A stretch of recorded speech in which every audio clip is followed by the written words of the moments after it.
Okay, happy Wednesday evening. I appreciate everyone who joined me. I believe that over the past couple of times when we've met, we've had sometimes technical difficulties, either me joining or some of the students joining. So do remember, please, that if you ever have any trouble, you just do the best you can and join at the point when you can join.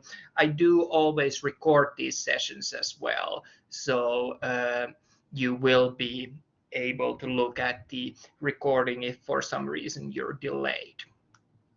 What I wanted to do today is, last time we spoke about the exam and exam material, and I saw that quite a few of you had a chance to actually already tackle the exam. I appreciate that. If you have any questions about the exam one material on that, I am here to answer those, and I wanted to take just a couple of minutes at the very beginning if you have any of those, so you can just unmute yourself and ask, or you can raise your hand and ask, or you can just type it into the chat and ask. And while I'm waiting for those questions to come in, I just wanted to clarify something that we did talk about on our review session. And there was a really good clarifying question made afterwards. I want to thank the person, they know who they are, who asked about this, because this is something that I can see that could easily become confusing. So I've told you so far that there are maximum number of electrons that fit into an electron shell, that it's for the first shell 2 electrons, second 8 electrons, and when it came to the third one, it became a little bit more challenging, because I said that, well, that really depends, that we're going to use number 8. We're going to say that there's 8 electrons that fit onto that electron shell, but really it could be 18 as well. And I can see why this would be a little confusing answer, that, well, what do I mean by saying that? When we are filling electron shells, we move from the innermost outwards. So we fill in first the first electron shell, and then we fill the second, then the third, and so on and so on. We cannot start filling, for example, the third electron shell until we've filled the second first. However, there are 2 types of state that the third electron shell can be. It can be in a low state, by which it will have room for 8 electrons. But if it is in a higher electron state, it has a capacity to fill in up to 18 electrons on that shell. And only time that we actually see this third shell taking more than 8 electrons is if we have moved on to the fourth shell, and then we can start adding things back to the third shell again. So it's a little bit counterintuitive to what you have learned so far. The explanation for this goes a little bit beyond the topic of our course.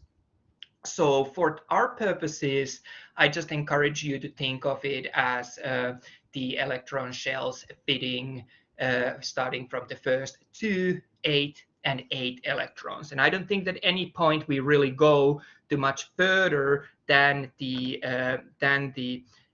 third electron shell on this course. So you don't have to worry about it going beyond that.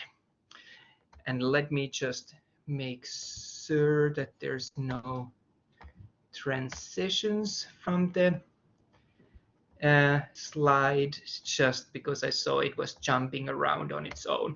So basically what I wanted to do was to just clarify that you can assume that the third electron shell fits 8 electrons. There is more to the story, but that more to the story part I'm going to leave for your more advanced courses. This level of detail helps us to get through the material to the standard that we need to know for this course. So I hope that that helps a little bit with that question. I really think that That was a good question. I see that there's been a question that came through. I appreciate it, about what happens if you were not to do really well in the exam. On this course, really, I don't have a requirement that you need to pass certain elements. What you're going to be basing your final grade for this course on is going to be simply on the accumulated course grade. So it's going to be about adding your homeworks, your labs, your exams, and all of those feed into that total course grade of yours.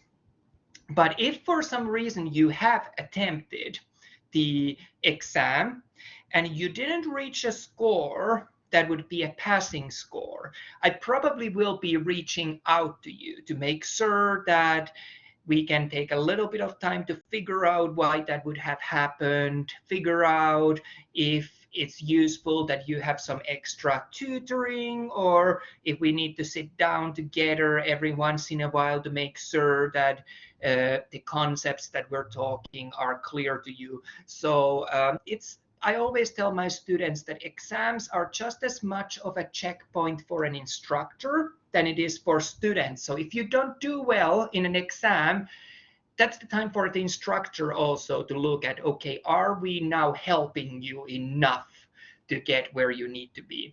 And you're extremely lucky to be studying in this institution, because what we do have actually is that you have tutoring services available for you free of charge. In many other institutions where I've been, and I know other institutions where I even haven't been, tutoring services and having tutors to help you is something that you would pay extra for. And that's kind of the normal assumption. However, on this institution, you're lucky to have those tutoring included on your fees of being a student. So you don't have to pay anything extra, and you can use as much tutoring as you want. So that's a resource that we have available for you. And I really would probably, after we have had a chance to chat, have a look if that would be something that would help you.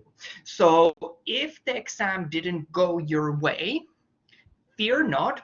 That would be a good time to reach out to me. Or you can probably expect that I will reach out to you at some point, and we will then have a look of maybe there were other reasons, maybe there was something else that was going on. But really, it doesn't mean that you wouldn't have a chance to pass the course.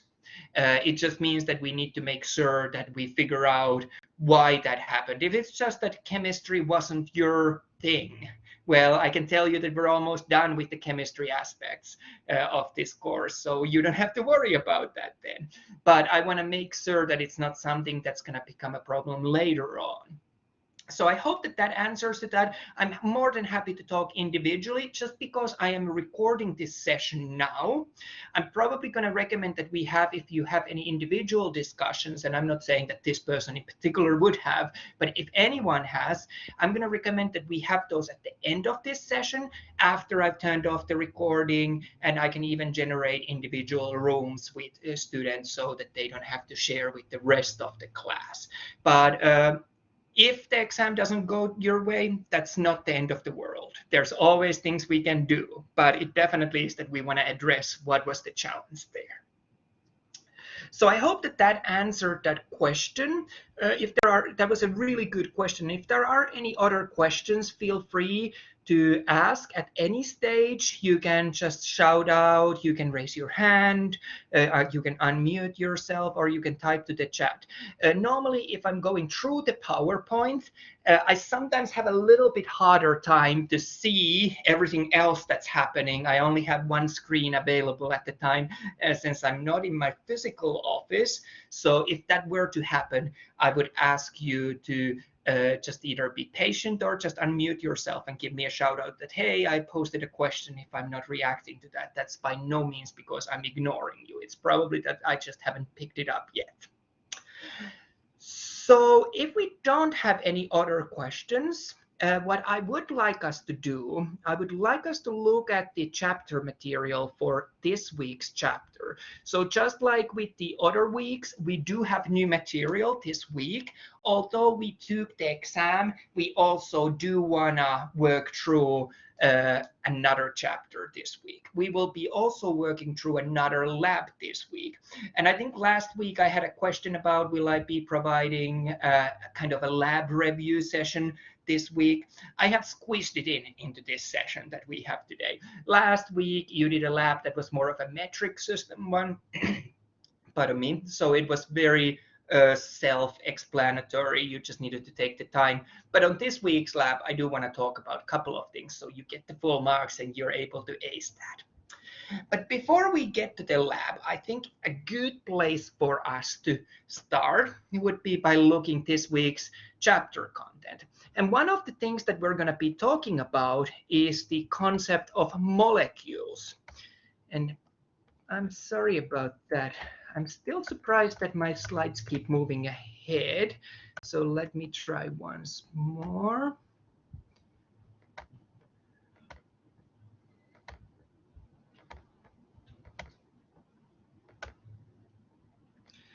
That should fix that challenge, hopefully. So what I wanted to talk with you was about molecules. And what molecules are, they are formed when we have two or more atoms that then join together. So they're forming these chemical bonds that we talked about. And some of the chemical bonds that we saw in our review session, we saw that it could be just that two atoms being shared, or it could be a pair of two atoms being shared, or even more. So whenever we have these atoms that are joining together, in this case there's way more than just two, we end up with a molecule. So molecules are made of these units of atoms. Another thing that's kind of a noteworthy when we are talking about molecules is the fact that they are electrically neutral in general. So when we are generating a molecule overall, it has a neutral electrical charge, because as you remembered, even though we might have uneven distribution of electrical charges, overall as a whole molecule, it becomes neutral. So what I would like to do next is to tackle the very first question that you do have in this week's module. Based on everything that we talked so far, I'm asking you to pick the best option of the definition, that which one of the definitions would be a correct definition for molecules.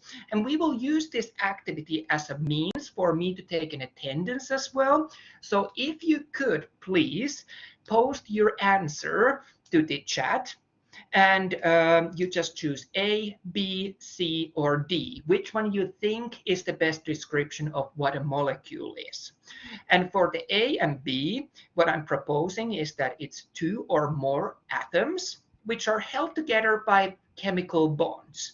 And for the A, I'm saying that the overall electrical charge of that molecule is going to be neutral. If you think that's the case, please choose A. If you think that B, where I'm saying that the molecule is overall slightly charged electrically, then you would pick that option. If you think that the correct answer would be that it is a single atom without any bonds with another atom, and it is electrically charged, then you would pick option C. And if you think that it's a single atom without any bonds with other atoms and it's electrically neutral, you would pick the option D. So just go ahead and post your answer to that question to our chat, and that way I'm able to take the attendance as well. And I see answers having came through. Excellent job. I couldn't hear them at this end, but I realized that I had actually set up some settings on mute. So I was for a moment getting worried that am I losing all of you, but you were absolutely correct. So a molecule is made of two or more atoms that are held together by chemical bonds. And overall, a molecule is electrically neutral. So that's just kind of what we just talked about, a way for me to get an attendance, but also a way for me to make sure that you were able to get that important point.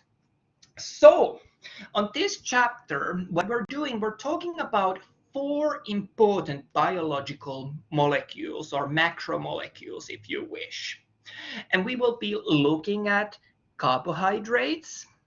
We will be also looking at lipids, and we will be looking at proteins. And you can get carbohydrates, lipids, and proteins all from your diet. So if you're interested in nutritional sciences side of the things, this might be relevant to that in a part as well. And what's quite interesting is that all of these carbs, lipids, and proteins, we do have a preferred order how your body prefers to consume these from your diet. So we'll have a look of that as well. And finally, the 4th type of macromolecules that we're going to be talking about are our nucleic acids. And the group of nucleic acids contains 2 different types of molecules that I especially want us to have a look of. So on that note, before we start talking about any of these 4, and we're going to start with carbs, but before we do so, I want to talk a little bit about general facts as they relate to the topics that we're looking at today. So when we are talking about molecules, it's important that we can make a distinction between monomers and polymers. What monomers are, they are made of a single unit. So in this case, this would be what I have drawn there is a sugar molecule. So it's just a single one sugar molecule. Polymers instead have multiple of these units connected together. So you can see that there we have a chain of sugars that are linked to each other. So it makes much larger of a molecule, which is basically made of repeating structures that are just connected as a chain. Since there's many of them, that's gonna be poly, so multiple, many. If it was just one, it would be mono, just one. We could also have, if we started splitting the hairs a little bit, which I think is always good to think that, oh, can we take this a little further? We could have things that we also could call dimers. Dimers would be made of 2 units. So in this case, if we're drawing sugars, it would be 2 of these joined together. So that would make our dimer, and di for 2. So mono, di, or poly. That's what I'm looking there, that you're able to just draw the distinction between these terms, because I will be using these terms later on as we get on with the material today as simply as those, and I'll try to make clear what I'm talking about, but sometimes that's the language that we use, and I might not make a break for clarifying that when I'm talking about monomers, I'm talking about just a single unit. When I'm talking about polymers, I'm talking about multiple units, and dimers, of course, are going to be then 2 units. So just the terminology that we'll be using. I don't want anyone to get lost because of that. There is another important concept that I want to make sure that we address before we move any further on this week's chapter, and they are processes of putting these units together and breaking these units apart. So what we see here first is 3 independently existing monomers. So they are just single units of whatever we would be talking in this case. I haven't specified what molecules they are, but there's 3 molecules that exist just on their own. Even though they're being drawn, they're close to each other. They are all each distinct separate units. Well, when we join these monomers together, now at the bottom of the slide, you can see that they are now connected to each other. So they stop being monomers and they become a polymer. So polymer simply referring to the fact that we have now multiple of these units chemically joined to each other. So whenever we have this sort of a reaction where we're taking monomers and they are turning into polymers, we are talking about synthesis of something. And if you think of a synthesis as a word, it really refers to make something, to generate something. So even if you think of the musical tools that we have synthesis theater, you're then in that creating something, some sounds. So when we are synthesizing a polymer out of monomers, this is what's happening here. Well, we're going to add a little bit more detail to this, what we have discussed. And what we're going to add as a detail to this is that we're going to pay attention in particular to what are these parts that are then behind of these monomers joining together. So you'll notice that I have OH and HO parts. When we have those come together, we are left with one oxygen being the part that actually connects these two previously monomers to form now a polymer. We are then having to get rid of two H's and one O. Well, they make up an H2O for each one of these pairs that forms.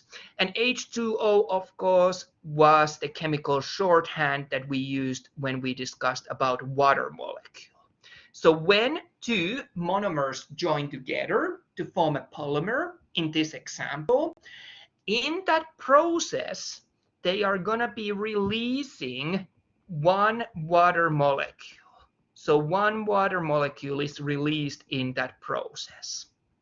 And that water molecule is simply a byproduct that then is no longer needed, and it's just something that results as a result of this process. Well, when we talk about water, we often talk about hydration. So in this case, since by joining monomers together, we are left with a spare water, we are now doing dehydration. We're getting rid of a water. So that's why the name of this process is dehydration synthesis. The part synthesis refers to the part that we are joining monomers together to form polymers. And the part dehydration refers to the fact that as a byproduct of this process, we are left with water molecule or multiple water molecules. So I hope that that makes sense. I know that initially you can be asking me that, why do I care? Why does this matter? Well, this becomes more important as we move further in our studies. But if at this stage you're able to tell me that in a synthesis of polymers from monomers, we are joining monomers together to form a polymer, and you're also able to add that, okay, if in that process we are losing some atoms, and the atoms that we are losing are forming water molecules, that's known as dehydration, then you're doing great.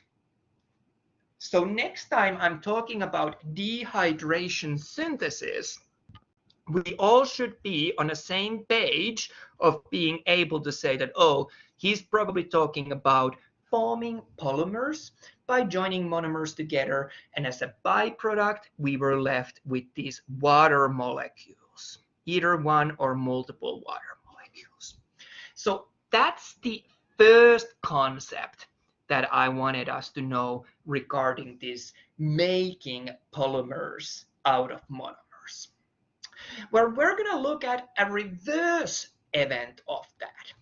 In this reverse event, we're actually taking a polymer and we're breaking it apart into monomers.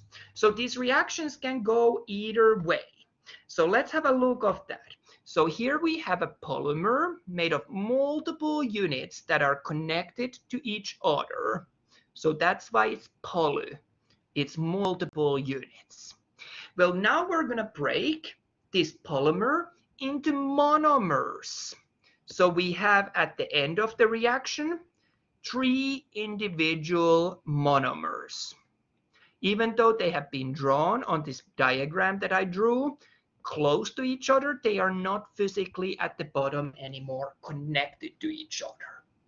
So whenever we're talking about breaking apart something into smaller units, a term that you might see being used is lysis. Lysis refers to breaking apart something. Cells can go through process where they go through lysis, they break apart. There's many other uses where you can end up hearing that word being used. But in terms of when we are talking about molecules, in lysis, we're breaking apart a polymer into monomers. Well, it turns out that this lysis can't just happen on its own. For this lysis to happen, we need to have water available. So we need to add water molecules into this polymer so that it can break apart. So this oxygen bond that we have here breaks apart when we add water to this reaction. And because we're adding water, we're now talking about hydrolysis. So the water is the driving force or driving element here, driving molecule that we use to break apart these polymers into individual units. So that was our second concept that we wanted to be clear of. And to bring these two together, sometimes it might be that this reaction can go either way. We can break apart molecules or we can put them together. So there's no definition that it would have to go one way or another. But what we do need, we need to accept that either we're left with a byproduct of water, or we need water to actually break apart these bonds. So it can be either one. And a good example, if you're thinking this sounds all awfully theoretical, would be, for example, taking sugar or taking table salt, something like that, and putting it into water. Once you put them into water and you mix it, or you don't even have to do mixing, you just give it long enough time, they will actually end up breaking apart and just release there. Once you dehydrate that glass of water, so we remove all the water, you will end up noticing that these crystals start to form at the bottom of that glass. So I hope that the terms hydrolysis and dehydration synthesis make sense in this context to you. If they don't, give a shout out. I'll try to explain in another way, or I'll try to think of another way of tackling it. I'm not asking you to have a deep, over the top of understanding of this topic, as long as you know that there are two reactions, dehydration synthesis and hydrolysis, and you know what each one of those do, you're doing great. And you might wonder why I was kind of jumping out of that presentation. I just wanted to make sure that there were no chat messages that I was missing. So again, if I ever miss your chat message, just feel free to unmute yourself and give me a shout out, or try to wave that hand. I'll try to keep an eye of those, but sometimes I do miss them. So do not feel that I'm avoiding the question. So that was the basis that we needed to have to be able to tackle these chapters, matters, and topics. And that brings me to the second question in your quiz, which is now kind of a good way of revising what we just learned. Would you say that it's A, true, or B, false, if I told you a sentence that in dehydration synthesis, we have multiple monomers that are being joined together to form a polymer with the help of a water. So you can again put your answer to the chat. Do you think that that statement is true, or do you think that that's false? And we'll have a look of that together. And I'm seeing answers coming true. So let's have a look. And sometimes these true false questions are, I think, even harder than others. Dehydration synthesis. We are correct about the fact that dehydration synthesis referred that we are forming. Oh, I'm trying to get a pen, sorry about that. We are forming, because there's a synthesis, we're forming a polymer out of monomers. I'm just looking at this part of the statement where I'm saying with the help of a water. We would use water to break apart polymers into monomers. I think I would go and say that this statement is true. So I would go with a true for here. I can't see why I would have picked false there. If you have an explanation, I might be thinking it in a different way than I was when I wrote that. But if you can think of an answer why it wouldn't be true, do let me know. But I would say that that statement is true. And most of you ended up saying the same as well. So there's something in the slides when I put them together that I must have mislooked that answer. So I would go with a true one there. So good job if you spotted that. If we are presented with the next statement, and the next statement says that in reversible reactions, we can have molecules going back and forth between dehydration synthesis and hydrolysis. Would you say that this statement is true? So an example of the reversible reactions was the one where I put both this dehydration synthesis and hydrolysis on the same page, and I said that it could go either way and it can keep going back and forth forever. That would be an example of a reversible reaction. And let me just get back to that slide. I tried to take a pen and I ended up losing it. Sorry about that. So would you say that this is true, or would you say that this is false? And if you answered that it is true, you're doing really well. So we just saw an example of a reversible reaction, and in this reversible reaction, we had these reactions going back and forth. And that's often the case in the nature, that these reactions can go either way. So good job, all of you who got that correct. Well, now I want to move on to another topic. If you do have questions at any point, do just shout out. I don't want to rush without you getting a chance to ask a question. But I'm also trying to be mindful of the time. So if there's no questions, I'm just going to move forward. But I think it's because it's not with the help of water. It would be removing water. I think you're right. I think you're right. That was a very good point. Let me make a note of that. I make sure that you get extra credit. I think you're right. So what I thought there probably is that I was playing around with the words, and really I was trying to go to the word of the with the help of a water. Yeah, I think we're not doing it with the help of a water. So that's why I put false there. I think what I'm going to end up doing is in the quiz, because I kind of had a hard time explaining this, I'm probably going to award automatically points for everyone for this question. But I think what you're pointing out is absolutely true, that that's where this statement would have gone wrong. So it's always those little details on those true and false statements that can become the key to that. So very well done again. I'll make sure that you get extra credit. So well done. Is it true or false? So I would say, now that I've read it again, I would see why it would have been false, because of those words with the help of water.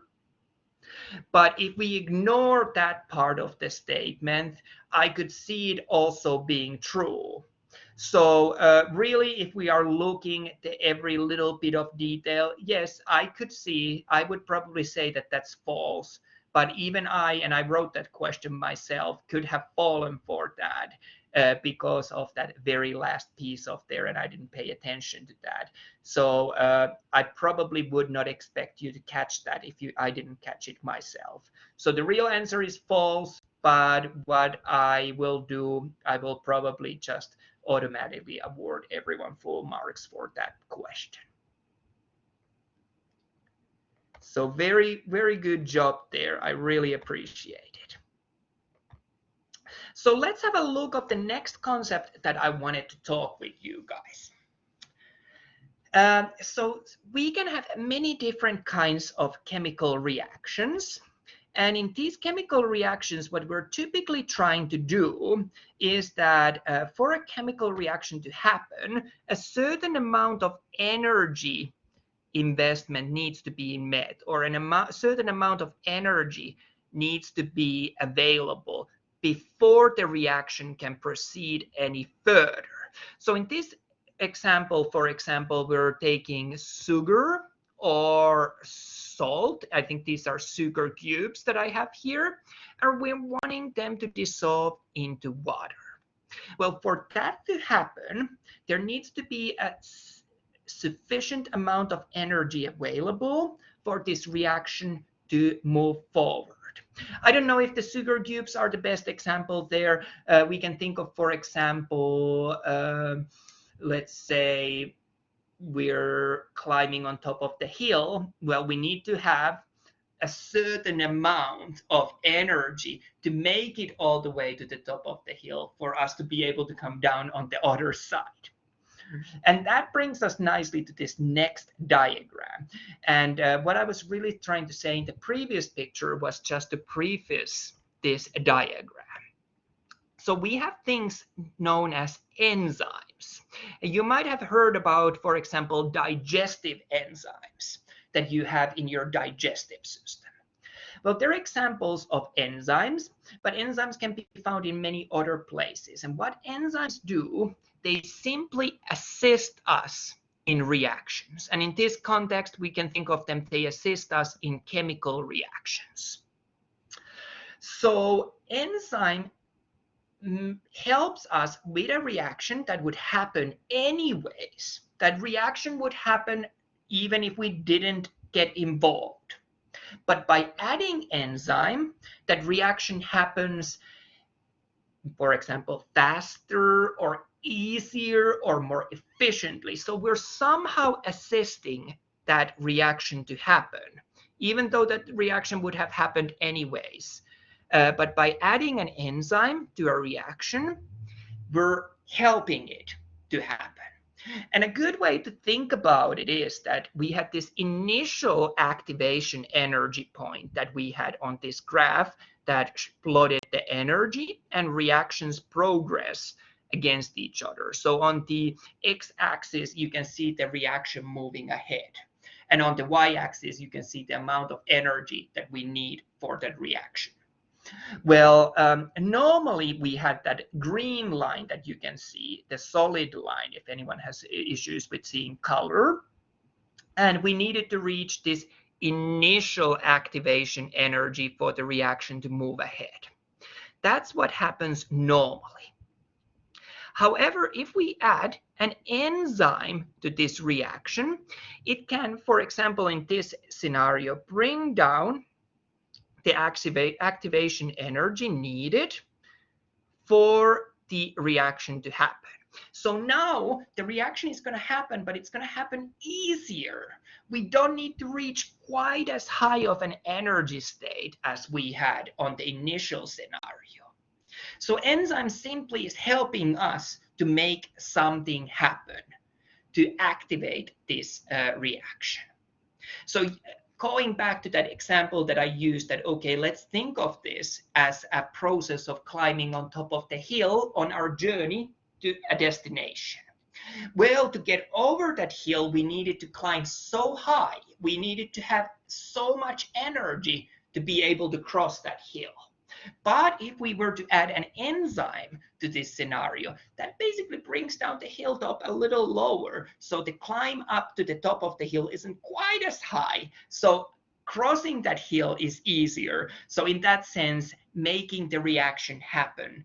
It can be faster, it can be easier, it can be more efficient, it can be that we have less waste product, it can be that we have more complete products at the end of the reaction.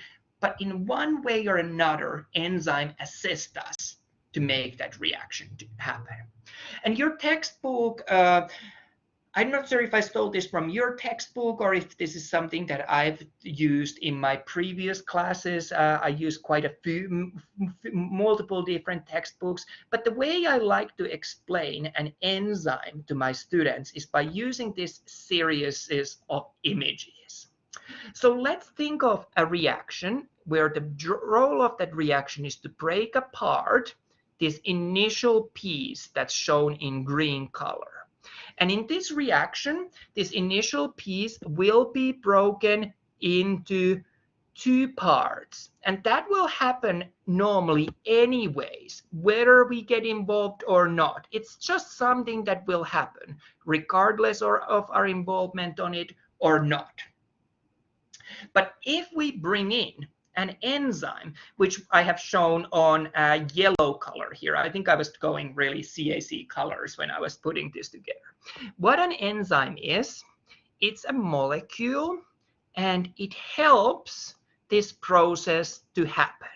So an enzyme has an active site. So it's this site where these reactants that I showed, or this one reactant that I showed in green color, the enzyme is able to bind to the active site of an, or the reactant is able to bind to the active site of an enzyme. Another thing that we'll notice is that the enzyme changes its shape during the reaction. So there's some kind of a change in the enzyme while it's helping this reaction to happen. And once the reaction has happened, and now the products have left the enzyme returns back to its original shape, and it can be reused time and time again. So enzymes don't get used in a reaction.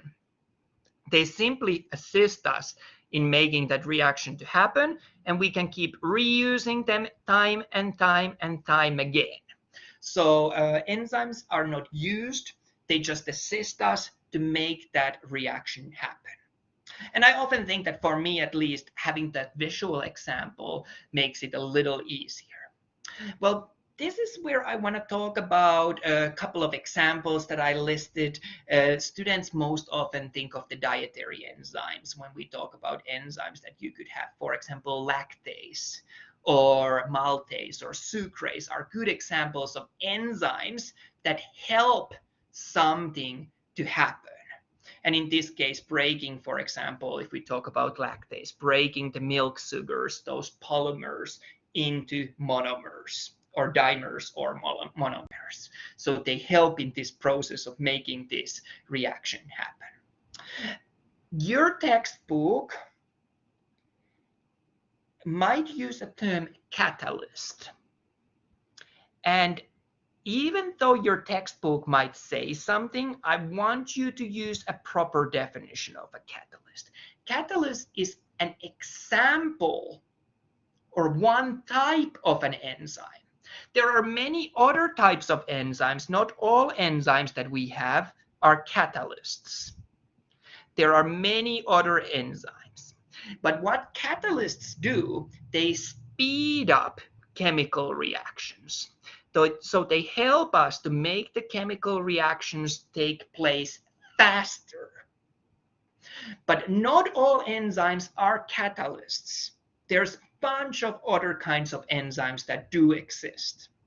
Catalyst just happens to be an example of one type of an enzyme, and often a type of an enzyme that we use in many reactions. But just remember that not all enzymes are catalysts. So we can have many other type of enzymes as well. So do we have any questions about what we've covered so far at this point? Do you have anything that you're kind of wondering I wasn't too clear on, that's confusing you? If not, I'm going to move ahead, but if there is, just feel free to shout out. Let's do a quick quiz question. So what I have here, I have 4 terms. I have enzyme, dehydration synthesis, catalyst, and hydrolysis. And then I have 4 definitions of these. And what I would do, I would ask you to match these. But because we are kind of running a little bit behind from where I was hoping us to be, we're running a little bit behind. I'm just going to show you an answer how I would tackle this question.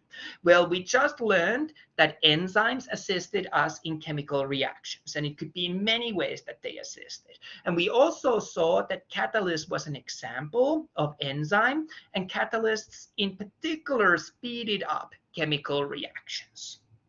So we were able to match those two. Now let's have a look of the dehydration synthesis. In dehydration synthesis, the monomers joined to form polymers, and we had water as a byproduct. Hydrolysis instead referred to the polymer that's being broken into monomers, and we needed water to do that. So I hope that that made sense. Next, we have a true-false question, and I have picked up an enzyme, and this enzyme is amylase. And what amylase does, it helps us to break complex starch polymers into simpler sugars, and it helps us to do this at a faster rate. And that's really the key word on this question. Because it helps us to do it at the faster rate, would that be an example of a catalyst? So A for true, B for false. What do you think? Would amylase be an example of a catalyst? And like I said, I always look at afterwards who has been taking part, and I'll make sure to add those to your exam as extra credit. And those of you who answered A true, you're absolutely correct. Catalysts were those enzymes that helped to speed up the chemical reaction. So that was the key there for us to understand it.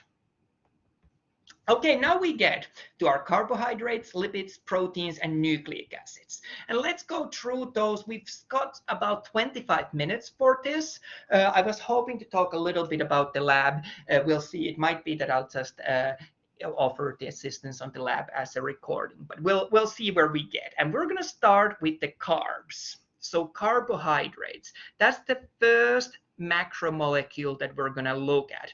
And everything that we talked, it is important. That helps us to understand what we will be talking on the next sections. So when we think of the carbs, I often ask students, list me some carbs, and students would typically give me answers like potatoes, pasta, rice, corn, wheat, flour, things like that, when I'm asking them to list dietary carbohydrates. Those are all very good examples of carbs. But I can think of other kinds of carbs as well. A lot of vegetables are good examples of carbs as well, a lot of green stuff. So considered in general a little better in terms of their nutritional value. So not carbs, all carbs have to be what we consider as bad carbs. There are also carbs that carry a higher nutritional value. What carbohydrates really do, they serve as fuel, or if you wish, energy for our body. And in addition, they serve as raw materials for our body to be able to build what we build. So really, that's why we prefer to eat carbs. And we think of, when we think, oh, what would be tasty? We think of those potatoes, pasta, flour, corn, things like that, because they carry a high amount of energy. And if we think back to the evolutionary history of humans, humans are now, for the first time in an evolutionary sense, in a situation where we have more food available than we need. So historically, we were always short of food, so we developed this preference for food products that carried a high amount of energy because that was vital for our survival. So we had this craving to try to eat things that are going to fuel us.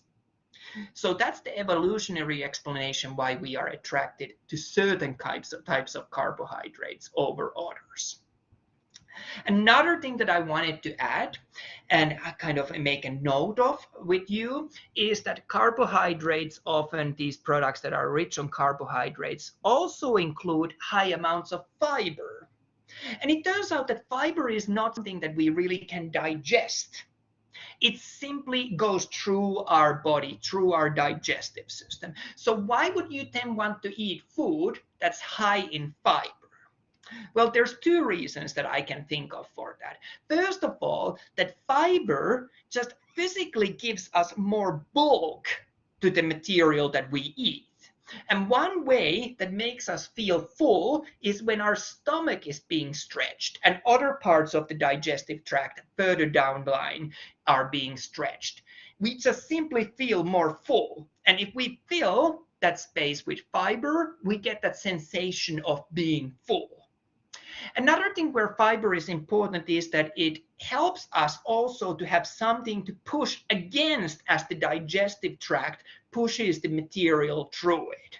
So it really gives us something that helps us to scrape the digestive tract clean as it moves through the system. So those would be good examples of the importance of the fiber in the diet. And I could go into all sorts of stories about what I've seen for people who try to lose weight and they have tried to think of, oh, how can I get only fiber and nothing nutritious? There's horrible things that people do, but I'm not going to give you ideas, and in the interest of time, I'm not going to tell what I have seen when I've lived with people who are in the modeling field. So we'll save that story for later. Now, I said that there are good carbs and bad carbs. That was a little bit of an oversimplification. At the end of the day, we all need energy and we all need building materials for our body.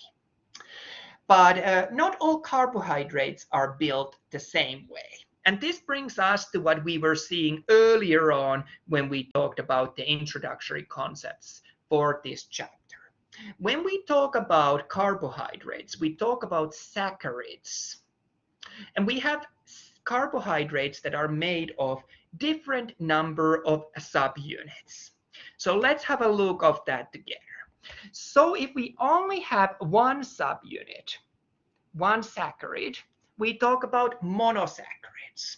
If we have two subunits, we talk about disaccharides. And if we have multiple units, we end up talking about polysaccharides. So my question is that which ones of these would be the best ones to eat then? Well, it depends who you ask from.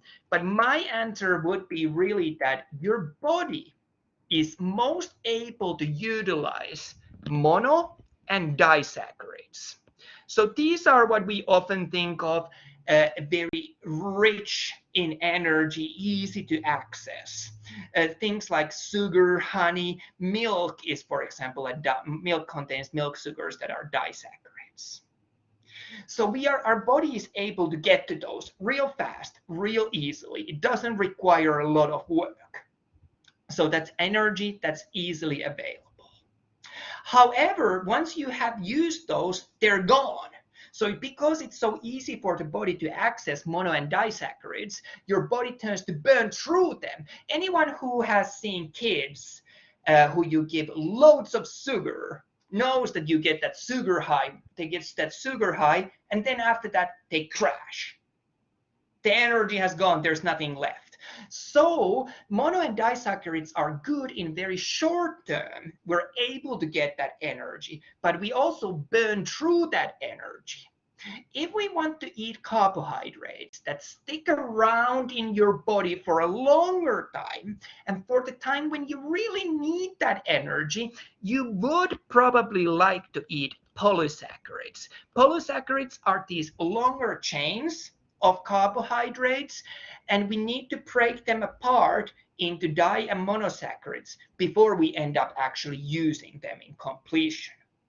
So that's why eating things like multigrain bread and complex carbohydrates is in general considered as a better option, because it allows us to keep those carbohydrates available in the body for whenever we happen to need them. An example of carbohydrates that I bring up because of a lab that we'll be doing later on, that's the main reason why I'm mentioning it, is chitin. So chitin is a polysaccharide, and we find that, for example, on the exoskeletons of many insects. And what exoskeleton is, it is really that they don't have an internal skeleton like we have. Instead of these insects have their skeleton on the outside part of their body. It's a little bit like this armor of medieval soldiers or knights, if you wish. So their skeleton is on the outside part of their body. And that's often made of this type of a polysaccharide. I mentioned better and worse carbs, and we're seeing this concept here. So these better, more complex carbs, they were polysaccharides. It took multiple steps to break them down. And that way we're able to keep them around in the body for whenever they're actually needed. Whereas simple carbs, monosaccharides, disaccharides, they are so easily available for the body that your body goes crazy when it has an access to those, and it burns off that energy and then it's gone. We don't have that stored. So there's some examples of what we consider as good and bad carbs, but really I wouldn't go as far as saying that it's all black and white and it's definitely one way or another. This is just a general rule of thumb. Of course, it depends what we want to use those carbs for. So what I would ask at this point is, can you think of some dietary sources of carbohydrates? So if you can think of something, just throw it to the chat. What could we eat if we want to get carbs? And you don't have to list everything. Just throw one example that you can think of. What would be a good thing to eat to get carbs in your diet?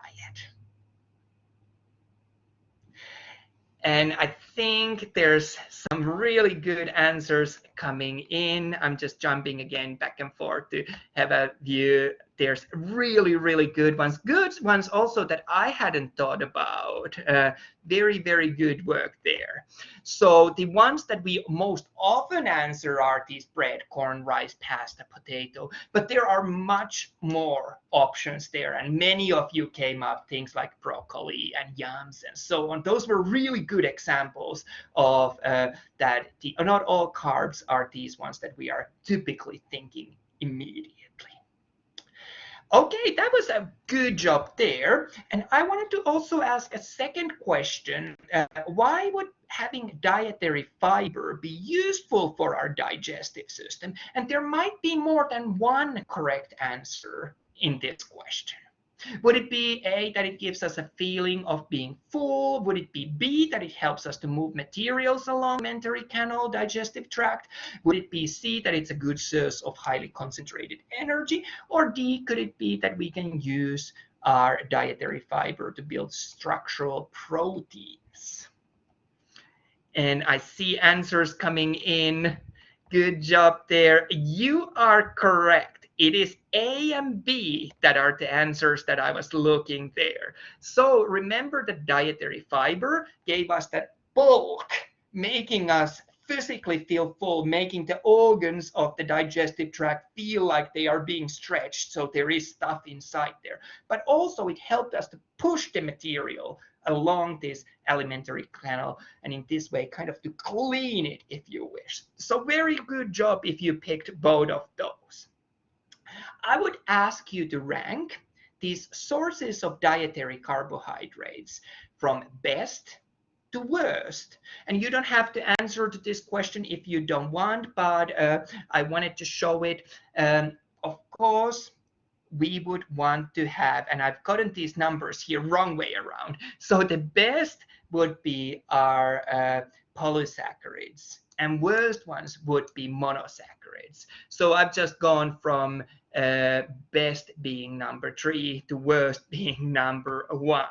So when I was putting these slides together, you can just change those numbers around. So we prefer to use polysaccharides because they were those complex carbs. And monosaccharides are the most simple carbs, so they're not considered as good. So just something that you know there. Well, that's all I wanted to say about carbs, and I wanted to talk about lipids a little bit. So when we talk about lipids, my students often tell me that, oh, think of things like butter, or think of things like oils, or ice cream, cheese, lard. Those are high in lipids. So lipids are really fats. You can think of that as a rule of thumb. We're talking about fats. But there are other kinds of fats as well that we can get from our diet. We can get high amounts of lipids from things such as fish, nuts. We can use olive oil. Avocado contains a lot of lipids. And these are considered as sometimes a little bit better options for sources of lipids. So what lipids are, again, if we want to kind of have a definition, why would you want to need to get lipids from your diet? It is that they are highly concentrated sources for energy.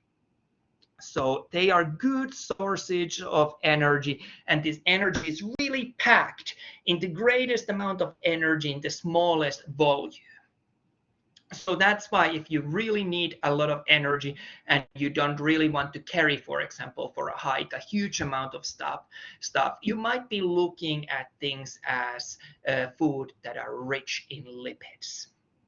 Another thing that we notice with lipids is that these are something that we are naturally attracted to. Again, if we think of the evolutionary history of mankind, we do like things that are rich in energy because that's what we are naturally built to be attracted to, because we historically were driven and attracted to get a lot of energy to our body because that's what we were needing. So that's what that picture there was supposed to tell us. A couple of other things that I wanted to mention about the lipids. Lipids are typically insoluble to water, but we can find lipids being used because of that characteristic of theirs in many contexts. For example, certain animals that have a coat that they want to keep the water on one side and not have the water to go through that outer layer of the coat, they use lipids to cover that outermost layer of their coat. So it can be very useful in that sense. Also, a lot of plants have this kind of a leathery appearance, or kind of a really like there would be a almost greasy layer on top of their leaves as a protective layer over the leaves of these plants. So we find lipids being used for these purposes also in the nature. Well, when we're talking about lipids, we have to look at what are lipids made of. Well, lipids are made of triglycerides, and the term triglyceride really tells us what it is made of. So there is one glycerol group, and there are 3 fatty acid chains that are attached to that glycerol group. And we can break these apart by doing a process of hydrolysis. And now you're familiar with that term. So we're breaking apart a polymer of a triglyceride, and we're breaking it apart into 1 glycerol and 3 fatty acids. So that's what we can do with those. Of course, we can put them also together. So we take a glycerol and we take 3 fatty acid chains, and we put them together in a process of dehydration synthesis. Now, what I want to do, I want to focus to 1 single fatty acid chain. So let's have a look of a single 1 fatty acid chain as we're talking about our lipids. There's 2 types that they can be.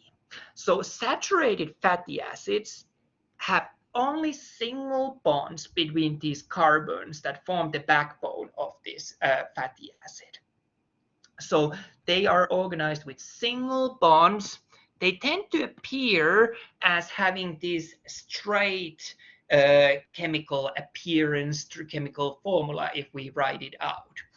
Sources for saturated fatty acids, which are would be, for example, things as animal fats. Typically, these saturated fatty acids are solid in room temperature, and they are also associated with higher cardiovascular disease risk. So we don't think that saturated fatty acids are quite as good for you just because there's an increased risk for cardiovascular disease. Well, there's another type of fatty acids that we can have, and these are known as unsaturated fatty acids. In unsaturated fatty acids, somewhere along the structure there, we have a double bond between two carbons. And this causes there to be this physical kink, this kind of a change in the direction how this chain is going. And this has important effects for the properties of these fatty acids. So where we end up getting unsaturated fatty acids is usually things such as plant-based sources. They tend to be liquid in room temperature, and we do consider them as healthier option a lot of the time. So examples of saturated fats would be, for example, lard, whereas unsaturated would be olive oil. So you can see the difference, animal origin versus plant origin, and being higher risk of cardiovascular diseases versus being a healthier option, if you wish. Well, now this is where mankind has started to mess with things. You could say that humans thought that we can do a better job than what evolution has done. I don't know if you've ever heard about trans fats or hydrogenated fats. If you go to a grocery store, I think that the term that they prefer these days to bring to the packet is hydrogenated. And what we mean by that is that these are fats that are created by mankind. So it's done in an industrial process. We add hydrogen to otherwise kind of a liquidy plant-based lipids, plant-based vegetable oils. And by adding these hydrogens to these vegetable oils, we're able to make them more solid in a room temperature. So these are things like, oh, it's utterly buttery or imitation butter. I can't believe that it's not real butter. It's actually olive oil or vegetable oil that we've just turned to be more solid. In this process, we end up finding that the hydrogen atoms end up on opposite sides of this double bond that takes place. So why would we do this? Well, we did this, humans started developing these in response when we realized that these fats that were of an animal origin were not that good for us. There was a higher cardiovascular disease risk. So we thought that, well, maybe if we take vegetable oils, we take plant-based sources of lipids and just make them more solid. They feel like we're eating the good stuff, even though it's the healthier stuff. So that's what we thought. Well, it turns out that it's not quite as simple that you can do that. These are known to contain high amounts of what we know as bad cholesterol. And cholesterol was this substance that ended up building up to your arteries, other blood vessels, and eventually clogging it and causing for blood flow to be restricted or, in worst case, completely blocked. So that would not be a good option. So we have found out that what started as a good intention didn't turn out as a great result. I have in your lecture notes described how margarine, which is one of these examples, or one example of these, how margarine is being produced commercially. And I'm not going to go through it here. I'm just going to point out that, for example, we need to do margarine. We need to do all sorts of things that wouldn't normally happen. We are using high pressure. We end up with this mixture where we need to place things that are soap-like emulsifiers. There's heavy metals as part of this process that we end up using. We need to bleach it to give it a nicer color. We really change the normal appearance of what the margarine mass would be as we produce it. So I get a little bit squeamish when I think of that might not be good to have heavy metals, might have bleaching taking part on something that I eat. I'll leave it up to you to choose whether you think that eating margarine is better than butter. You can do your own research and your own judgment. But since we are talking about lipids, I would not be able to complete this portion without mentioning about phospholipids. So phospholipids are what cell membranes are made. And cell membranes are actually made of a double layer of lipids. So that's why we sometimes talk about bilayer of phospholipids. So here you see this bilayer, these two layers of phospholipids that are present. And each phospholipid has a hydrophilic head part and hydrophobic tail part. And if you have a phobia of something, you avoid that. So in this case, hydrophobic tails avoid water, and hydrophilic heads are attracted to water. So what that means that the phospholipids will automatically spontaneously arrange in this arrangement where their tails are pointing inwards and heads are pointing outwards, so that the heads can be attached to or close to the water and tails can stay away from the water, which is their preference. So that's how cell membranes are spontaneously formed from lipids. I have a few other things on this diagram, such as proteins and so on embedded into this cell membrane, but we'll talk about that later on our course. One more thing that relates to the lipids that I want to mention steroids. These are biologically active organic compounds, and they are typically made of 4 rings that are arranged in a specific configuration, and there's many different kinds of steroids. So the rest of those, the other parts than those 4 rings are what changes from one steroid to another.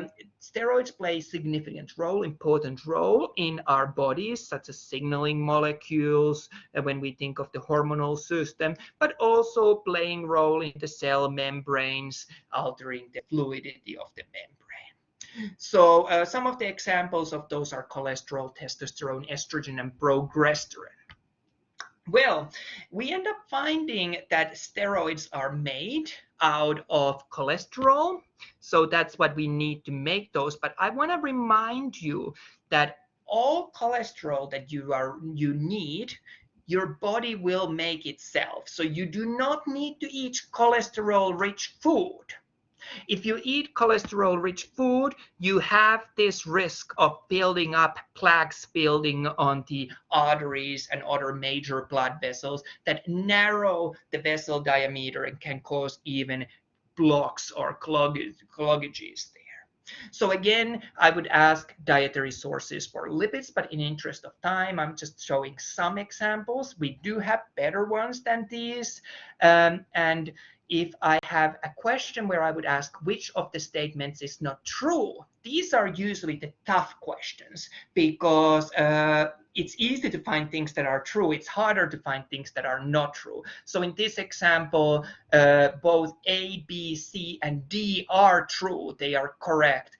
Lipids are great sources of highly concentrated energy. They form a protective layer on surface of, for example, leaves, help to seal off water when on surface on some of the aquatic mammals, and help to protect skin, such as oils on the surfaces. So that's why we do tend to have certain oils naturally on our skin surfaces. I also have this nice question about which ones are saturated fatty acids, which are unsaturated fatty acids, and I'll let you study that yourself if you're watching a recording of this one. Hydrogenated fats we sometimes call them also as trans fats. Would it be true that they are healthy options? And of course, we know they are not healthy options. Intentions were there, but it turns out that it quite didn't work out that way. They are considered as kind of a problematic source for us. Cholesterol as well, you get all the cholesterol that you need from your body making it itself. You don't need to get extra from a diet. Final one that I wanted to talk about is proteins. Proteins are not dietary proteins stored in your body. So you need to have a constant supply of proteins from your diet if you wish to consume those. We tend to use proteins when there are no other sources of energy available. So we first go for carbs, then we go for lipids, and only then we start to go for proteins if those two first mentioned is not available.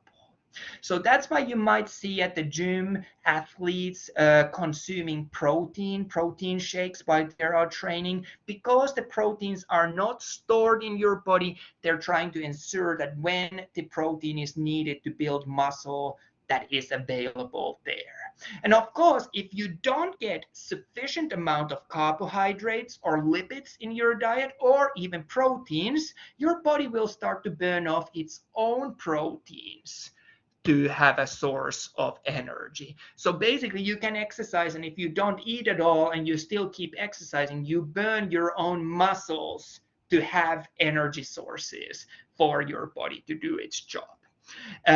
Proteins are very important for many different functions, for example, as a structural proteins making muscles, but also for many other purposes in your body. So it is important that we get sufficient amount of those. And really, if you want to think of what proteins are, they are made of amino acids. They are polymers of amino acids, so multiple amino acids joined together, and we end up finding certain parts within a protein always. And what we're going to be most interested is in this variable group there of the proteins. And I've listed those amino acid variable groups there. And I do think I also uploaded a handout of this on your Blackboard course. And if it's not there, I will definitely upload it later on. In the past, I always had this picture in my textbooks, and students kept asking, what does Nicole Kidman have to do with proteins? And in the past, I liked asking that question in an exam just simply because it was so random. Well, back at the time when these textbooks were made, Nicole Kidman was like the biggest thing on Hollywood, and she naturally had a straight her hair is naturally straight, but she had gone and gotten a perm. And as a result of that, now she had curly hair. Well, that is a good example of proteins, because it turns out that hair is made of protein. And when you change the chemistry of a protein, also its appearance will change. So by changing the chemistry of her hair, she changed the appearance of her hair as well. So that's one of the things that I used to love to ask from my students. Another example of that is the red blood cells. Normally, normal, healthy red blood cells have a specific order of amino acids. But if we change one single amino acid, we are left with dysfunctional red blood cells, which are known as sickled red blood cells. And that's what causes sickle cell anemia. I'm not expecting you to know more about that. And because we're pushing it with the time, I'm also going to show some dietary sources for proteins, for example, milk, especially the whites of the eggs, tofu, meat, and so on. Which statements of the followings are true about proteins? Proteins do contain amine group, carbonic acid group, and functional side group. They are also polymers of amino acids. So those would be true points. And this goes back to what I said earlier on about our body preferring to use first carbohydrates if there are any available. And only after we have used all of our carbs, we go for lipids, for fats. So this is where all of these Atkins diets and so on are based on, that let's not have any carbs in our diet, in our body, so we end up burning that fat away. And that's why it's also so hard to lose fat from your body if your diet contains still carbs. However, the danger comes if you don't have carbs and you don't have lipids, you will start burning any proteins that are available. And if you're not getting proteins from diet, your body will start burning itself for energy. The final one that I wanted to address with you is the nucleic acids. And I'm not a native English speaker, so sometimes I get these aha experiences that I have never thought of. And fairly recently, I've always known that DNA and RNA are good examples of nucleic acids, but I finally realized that the letters Na at the end of each one actually stand for nucleic acid. So it took me a while to get there, but I did get there. If we think of what DNA and RNA do, they are what our genetic information is stored as in terms of a DNA. And we also use RNA to make proteins. So here is a structure of a nucleic acid. So we have this sugar and phosphate, which are always the same. So we talk about sugar phosphate backbone of a DNA. It is this functional group that we see here that changes. So we can have 4 different options there for the DNA. It can be made of adenine, guanine, cytosine, or thymine. RNA is the exact same, with the only exception being that instead of thymine, we now have uracil as the base. And we will be talking a lot more about DNA and RNA later on this course. So this is just to kind of put a plug in there to your mind. And again, a good question from the quiz, the letters Na, what do they stand for? Do they stand for letters for the terms nucleic acid? And that would be absolutely true. So that completes the chapter learning material. I know that we're a little bit over our scheduled time. So that concludes all I wanted to talk today. I will, however, talk through the lab in just a moment, but if you need to go, I totally understand it, and I will make a recording of the lab component of this week available as soon as this session is over. So what I'm going to do now, I'm going to pause the recording. If you have any questions, this is a good time to ask those questions. I believe that there's been a hand up at some point, so feel free to ask those. And once we tackled all of those questions, I will go through the lab. I'm not expecting you to stick around if you are not able to stick around. I will provide a video of the lab as well. Okay, so feel free to unmute yourself and ask if you have a question. If you don't have a question, that's totally fine as well. And I